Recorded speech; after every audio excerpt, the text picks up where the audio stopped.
everyone, and welcome back to Life with Horses by Arwa. I hope you're all doing well and having a great day wherever you are. Today's episode is a really interesting one because we're talking about something that every rider, owner, trainer, and horse lover comes across, whether they realize it or not. We're talking about how horses learn. Now, at first, it sounds like a very simple question. How do horses learn? But when you actually sit down and think about it, it becomes a much bigger question than you might expect. Horses can't read books, they can't sit in a classroom, and they can't tell us what they're thinking with words. Yet somehow they learn hundreds of things throughout their lives.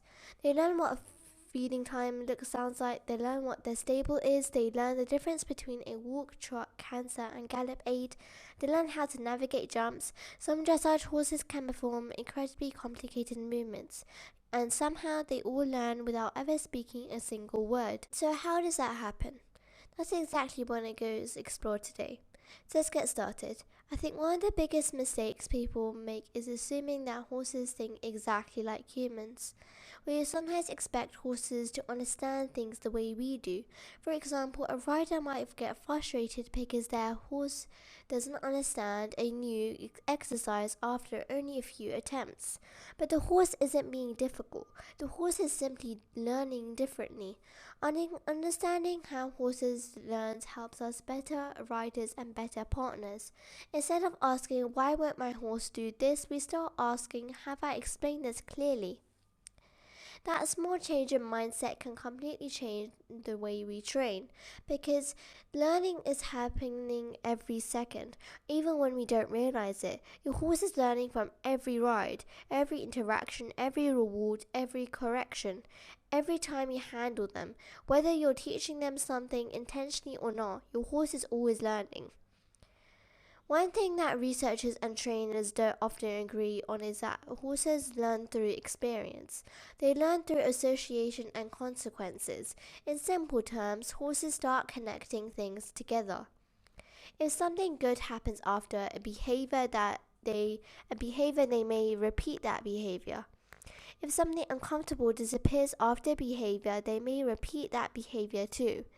Over time, these connections become stronger. Think about feeding time. Many horses know exactly when feeding time is approaching. Sometimes they'll start waiting near the gate before the food even arrives. Some horses can recognize the sound of a feed bucket from a surprisingly long distance. Why? Because they made an association. Sounds equals food. Food is rewarding, so eventually the horse starts expecting food whenever they hear that sound. That is learning, and horses do this all day long. Before we go any further, I want to share my opinion because I think this is something that many riders think about. It's a very simple question: how do horses learn? And this question makes us think for a while. Horses can't read, they can't communicate using words. We normally have to use the tools we do have, such as rewards, repetition, and different training methods. A great example is dressage. Sometimes dressage horses learn many different movements, and people often wonder how they know which movement to perform. The answer is usually pressure and practice. When we ask a horse to move, we often apply pressure in a specific place. For many riders, this is usually somewhere behind the girth, although it can vary depending on the rider and the exercise. After lots of correct practice, horses begin to recognize different aids and different pressure points. For example, highly trained dressage horses often have many different buttons. Those buttons are different aids and signals that tell the horse what movement is being requested. One aid might ask for a canter, another might ask for a more advanced move, another might ask for an increased collection. The horse learns these through repetition and consistency. For the rider, the challenge is making sure they press the correct button at the correct time. To me, that's one of the most fascinating things about horse training. It looks complicated when you watch it, but it all starts with small lessons repeated over time. And while pressure is one of the most important methods, there are many different ways to train horses, depending on the discipline and the horse itself. Let's talk about one of the first ways horses learn. This is called habitation. Now, don't worry about the fancy word. It simply means getting used to something. Imagine there's a tractor near your horse's field. The first time the horse sees it, they might be nervous. They might be They might stare at it, raise their head, snort, maybe move away. But if a tractor appears every day and nothing bad happens, eventually the horse starts realizing that isn't dangerous. Over time, their reaction becomes smaller, then smaller, then smaller, until eventually they hardly react at all. That's habituation. The horse has learned that the tractor isn't a threat. This happens with many things: plastic bags, wheelbarrows, dogs, birds, cars, loudspeakers, horse trailers, even new drums. The important thing is that the object must remain non-threatening. If the horse repeatedly has bad experiences, habituation won't happen in the same way. Think about how useful this is. Imagine if horses never got used to anything. Every day would feel like the first day. Every wheelbarrow would be terrifying. Every tractor would be terrifying. Every new object would be terrifying. Life would be incredibly stressful. Instead, horses are able to learn which things are safe. This helps them save energy and remain calmer. And honestly, humans do something very similar. When you first start riding, trotting might feel scary. Then after enough lessons, it feels normal. Then the same learning process is happening. Now let's move on to another important learning method: classical conditioning. Again, the name sounds complicated. The idea is actually simple. It happens when one thing becomes connected to another thing. Let's go back to feeding time. Imagine you shake a feed bucket every time before feeding your horse. At first, the bucket noise means nothing, but after enough repetitions, the horse learns that bucket noise means food is coming. Eventually, the horse becomes excited before the food even arrives. The bucket has become a signal. The horse has connected two events together. This is something horses do naturally, and good trainers often use this ability when teaching new skills. The horse learns that one signal predicts something else, and eventually that signal gains meaning. One thing I found really interesting is how observant horses are. Even when we think they're not paying attention, they often are. Horses notice patterns, they notice routines, they notice habits. Sometimes they learn things when we never intended to teach them. For example, some horses know exactly which jacket their owner wears when it's time for a ride. Others know the sound of a specific car arriving. Some know the difference between a grooming session and a riding session before you even enter the stable. They constantly collect information, and over time, those observations become expectations. Here's a psychology fact that I think fits perfectly in today's episode. Learning is easier when an animal feels safe. When horses are stressed, frightened, or overwhelmed, their brain focuses more on survival than learning. Think about it. If a horse genuinely believes it's in danger, it isn't thinking about perfect transitions, it isn't thinking about learning a new movement. It's thinking about staying safe. That's why good trainers spend so much time building confidence. A relaxed horse is often a better learner than a frightened horse. I think that's something every rider should remember. Sometimes progress doesn't come from asking for more. Sometimes progress comes from helping the horse feel comfortable enough to learn. If you spend any amount of time around horses, you probably heard someone mention pressure and release. This is one of the most important concepts in horse training. In simple terms, a horse learns that when they respond correctly, the pressure goes away. Let's imagine you're leading a horse.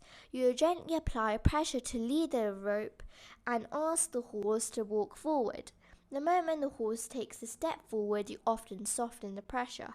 The horse begins to understand that stepping forward was the correct answer. This learning process happens everywhere in riding. When we ask for a walk, when we ask for a trot, when we ask for a canter, when we ask the horse to move sideways, and when you ask them to stop. The horse is constantly learning from the timing of pressure and release. The important part isn't actually the pressure. The important part is the release. The release is what tells the horse, yes, that's the answer I wanted. Without the release, the horse doesn't always understand what they're being rewarded for. Imagine you're taking a test at school, and you answer a question correctly. Then, your teacher waits 10 minutes before telling you it was right. That will be confusing. The same thing can happen with horses. Timing is incredibly important. If a rider asks for something and rewards the horse too late, the horse may can connect the reward to the wrong behavior. This is why experienced trainers often seem to have excellent timing. They're paying attention to the exact moment the horse offers the correct response. The faster and the clearer the reward, the easier it is for the horse to understand. This doesn't mean we need perfect timing every second. Nobody is perfect, but improvising our time can make a huge difference. Another way horses learn is through positive reinforcement. This means adding something that horses like after a desired behavior. Many think of treats when they hear a positive reinforcement. And yes, treats can be part of it. But positive reinforcement can also include scratches, praise, rest breaks, or anything the horse finds rewarding. Let's say you're teaching a horse to stand quietly. The horse stands calmly, you reward them. The horse begins to associate standing quietly with something pleasant. Over time, that behavior becomes more likely to happen again. Different horses enjoy different rewards. Some absolutely love food. Some enjoy scratches on the neck. Some appreciate a short break after hard work. Learning what motivates your horse can be incredibly useful. Now let's talk about something many riders hear about all the time. Connection. A lot of people think connection only means contact through the reins, but connection is much more bigger than that. Connection is communication, it's understanding, it's trust, it's a conversation happening between horse and rider. When a rider has good connection, the horse often seems more relaxed and more willing to listen. The rider aids become clearer. The horse becomes more confident, and training becomes smoother.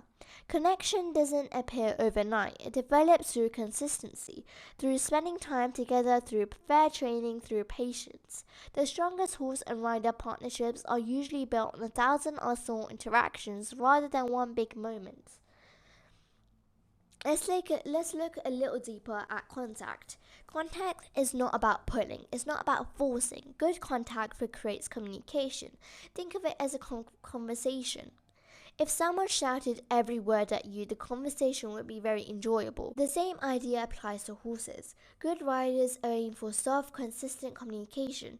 Horses learn to recognize tiny signals, a slight shift away, a change in leg pressure, a change in rein contact, a movement of the rider's seat. Over time, these signals become meaningful. The horse begins to understand what each one means. This is why advanced riders often appear to do very little. Their horses have learned to recognize subtle aids. Years of training has helped them create that understanding. Now let's talk about something important. Mistakes, because both horses and riders make them. One common mistake riders make is asking for too much too quickly. Sometimes we get excited to teach a new skill. We want progress immediately, but horses learn through repetition and understanding. If we skip steps, confusion often follows. Another common mistake is inconsistency. Imagine one day your teacher tells you that 2 plus 2 equals 4. The next day they'll tell you it's 6. The next day they'll tell you it's 8. You'd be confused. Horses feel the same way. If our aids change every ride, learning becomes harder. Consistency helps create clarity. Another mistake is accidentally rewarding the wrong thing. For example, if a horse pulls away while being handled and we immediately stop what we're doing, the horse may learn that pulling away works. This doesn't mean anyone is a bad rider. It simply means learning is happening all the time. Sometimes horses learn things we never intended to teach. Now, do horses make mistakes? This is an interesting question. Do horses actually make mistakes? In many cases, horses are simply responding based on what they understand. If a horse doesn't perform a movement correctly, it doesn't necessarily mean they're being stubborn. Sometimes they're confused. Sometimes they misunderstood the aid. Sometimes they lack the strength of balance required. Sometimes they are distracted. Sometimes they are uncomfortable. And when something goes wrong, it can be helpful to ask, what might my horse be understanding right now? Instead of immediately assuming the horse knows exactly what we wanted, that question can completely change our approach. Earlier, I shared my opinion about dressage horses and their different buttons. Let's explore that a little bit more. When people watch high-level dressage, they often see movements like passage, pivot, flying changes, pirouettes, and other advanced exercises. And naturally, people wonder, how does a horse know what movement to perform? The answer is that the horse wasn't taught everything at once. Training happens step by step. A small lesson becomes a slightly bigger lesson, then another lesson, then another. Eventually, those pieces fit together. The horse learns that different A's mean different things. One combination of A's might mean canter, another might mean a lateral movement, another might mean collection. Over time, the horse learns to recognize these different signals. That's why experienced dressage horses seem to have many different buttons. They're responding to the specific A's they learned through the years of training. But for the rider, it's important to remember that pressing the wrong button can create confusion. Clear communication helps the horse understand what exactly is being asked. Now, one thing I find fascinating is that horses never really stop learning. Even older horses continue learning. They learn new environments, new routine, new riders, new experiences. Learning doesn't end once a horse knows the basics. Every interaction teaches something. This is why consistency matters so much. We're teaching every time you ride, every time we groom, every time we handle our horses. The lessons never completely stop. So after all of this, what can we take away from today's episode? First, horses learn differently from humans. Then they learn through association, experiences, repetition, and consequences. Second, timing matters. Well, whether we're using pressure and release or positive reinforcement, clear timing helps horses understand what we're asking. Third, connection matters. A horse that trusts its rider often finds it easier to learn. And finally, patience matters. Some horses learn quickly, some need more time, but every horse deserves a chance to learn at a pace that makes sense on them. Before we finish today's episode, I want you to leave with one final thought. Sometimes people look at talented horses and assume they are simply born knowing everything. But behind every skilled horse is time, practice, consistency, patience, and 100 lessons built one step at a time. Learning doesn't happen overnight. Whether you're teaching a horse to stand still, improve transitions, learning a dressage movement, or simply just trust people again. It all starts with understanding how horses learn. The better we understand that process, the better partners we can become. And honestly, I think that's one of the most rewarding parts of working with horses. Watching them learn, watching them understand, and seeing that moment when something finally clicks.